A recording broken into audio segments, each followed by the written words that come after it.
Not that long ago, even mountain bikes didn't really exist.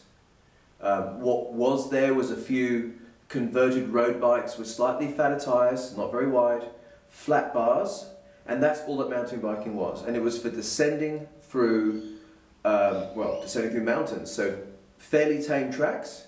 And what's happened is the tracks have got bigger and bigger and bigger, and you have about a dozen now different genres of mountain biking alone. The stuff I used to do was basically trail riding, a little bit of cross country, but mainly just trail riding. Now, some people have gone to more descents, some people have gone to more descents with a few jumps, but there's a whole new style that wasn't even on my radar 5 years ago, and that's the style of dirt jumping or slope style. And all this is about is getting airtime on your bike and doing tricks.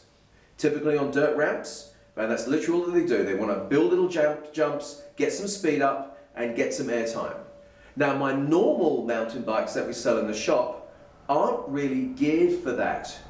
And what happens is the bikes get broken very quickly because they're simply not made for that activity. So, we've got, for example, these GT bikes at the back. Great knock around town bikes. Great ride around, taking on some rough stuff a little bit.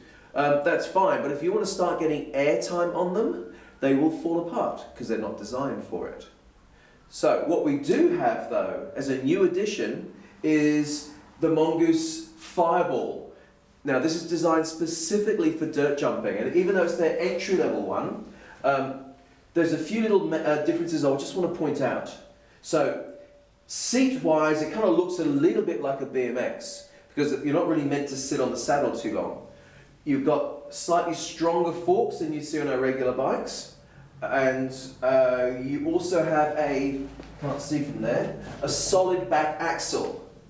That's because a lot of the impact happens on that back wheel, and if you have a hollow quick release axle, very convenient, but it's not so strong.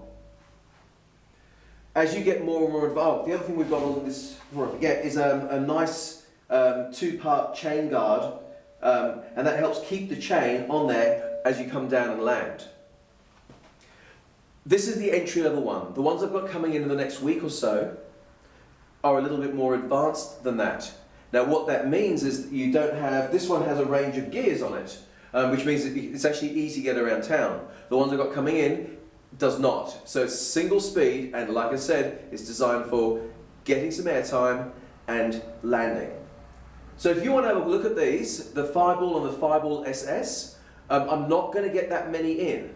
So it's going to be first in, best dressed. So if you want to have a look, come down and see us, and I'll point them out to you.